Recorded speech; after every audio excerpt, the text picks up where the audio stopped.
Yeah. Okay, we'll just get to look at it. Let's see because this point is a target. If it doesn't hold, it means this thing is dumping down. So basically, um, let's see this movement up. So starting from here, let's start from let's start from here. Okay, let's assume you got into this trade at this spot here. Yeah, let's say you got into this trade at this spot here. Let's say you got into this trade at this spot here, right? Now you got into a long at this spot here. So this means you are expecting Bitcoin to go up. This is what you got into a trade, 91,513. So you're expecting Bitcoin to go up, up, up, up. But you realize that Bitcoin doesn't just start going up straight.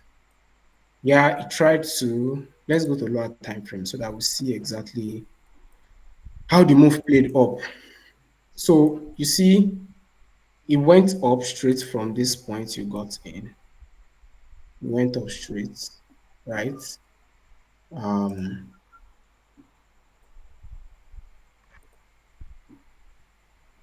Hold on, I just want something different.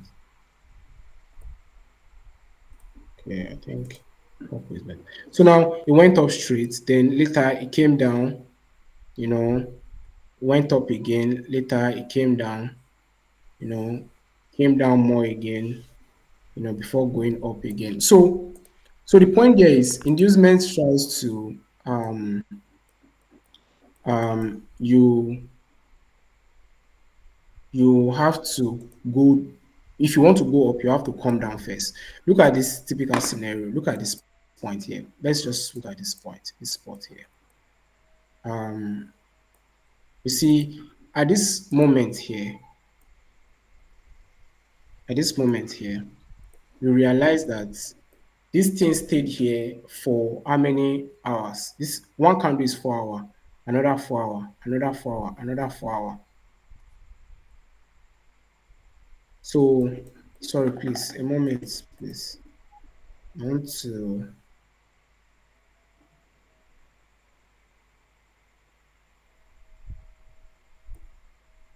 let's see. You can still come back again and hold this point. So, it's with this spot. This, this spot is a very good spot that can hold the move up. So now, let's continue. So now you see, we stayed here for how many hours? One, two, three, four. So four times four, 16. 16 hours we were here for 16 hours. Now, if you enter the trade, let's assume you enter the trade, Mr. Trader, Trader B entered the trade here. Oh, I got a very nice trade at 93,530. Oh, life is good. Now you stayed on this. Oh, you expected Bitcoin to go to all the way to, let's say here, let's say here, 97,800. You expected Bitcoin to go there, but you realize that you stayed on this trade for when you entered, you stayed for trade for 16 hours. So in 16 hours you are here. Then what happened next? Let's assume your stop loss is here. Your stop loss is here, right? Or you know what? Here, this is where your stop loss is. Then you're on this trade after 16 hours. You're like, oh, the thing is going up. It went up. It went up. It came down. It waited here, stayed here, then just spiked down. Look at after the spike down, or after the spike down. Okay, in this case, this is a spike down. Sorry, please, you have to. So after the spike down, then the move start going up, straight up, like straight up, straight up. This is a case of draw liquidity. This is a draw liquidity case. But an inducement case is something like this, something like this, something like this. think that was a perfect example. So let's say you got in here. Let's see, this example I used just now is inducement, is liquidity draw case. They're actually the same, they are under the same principle in which they work. So in this case now, let's say you got into this trade here, right? At this spot here, you got in, and you're expecting Bitcoin to go to somewhere here, 98,900. Then what happened? The price went lower first before eventually going higher. So the inducement model says that some big institutions, they try to drive the price lower first, right? To still in bid of drawing liquidity, right? Of getting their order filled before going up. So that's the inducement. So why liquidity sweep is more of weeks, but inducement is more of movement, like move in the opposite direction first. If just something like this. You see here, let's say you got in here, you got in here,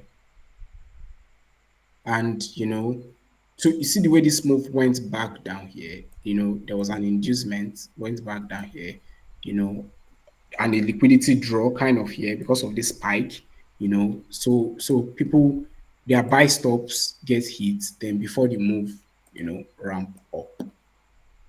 You see everything literally is just happening every time. Please, let's see this trade. Okay, we can still come down here, we can still hold here for an extended period of time. There's no need to rush. So that's it. We can look at another case too. So that's just inducement. Like induce, it will induce.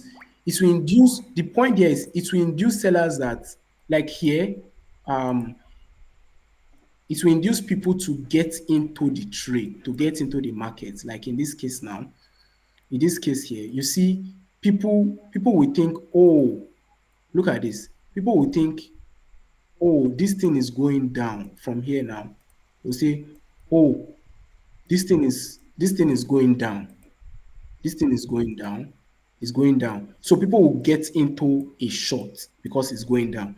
And when you get into a short, what happened? All you that got into a short here, you are going to put your stop loss somewhere here. Some will get into a short here, they'll put their stop loss here. Then what happened? The movement, the thing just skyrocket and all their stop losses will get hit on the way back up. So it's like the theory states that big institutions, they have some common algorithm that they set up a move, they set a move. When they set the move, so people can get in, then the thing reverse against them and get their stop loss hits. Do you understand? Please, if anybody understand this, if you don't understand, let me just go over it a little bit one more time. Can you go over it one more time in summary? Okay, so let's just do more detail. Now, this move, you got people, see the way this move, before this move went up, straight up, it came down first. It came down first, fractally came down first before going up. Like, the question is, why didn't it just go up here?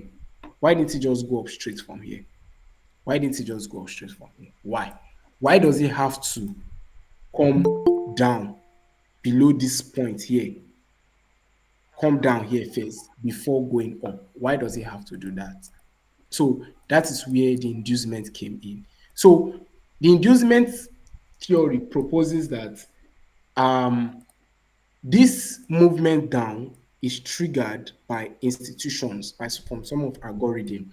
So it will induce sellers that they will feel like, oh, it seems this thing wants to dump down. Look at the big, massive spike, big candle down. Not a spike, but big candle down. So people feel, oh, this thing wants to start going down. Man, this type of candle, this is what do they call it?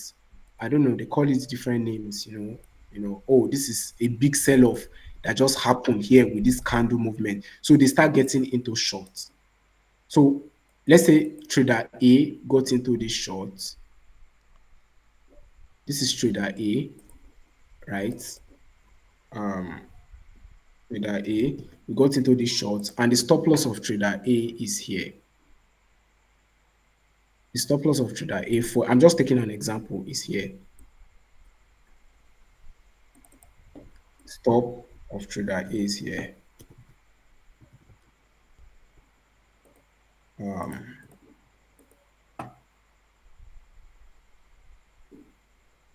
please a moment, please.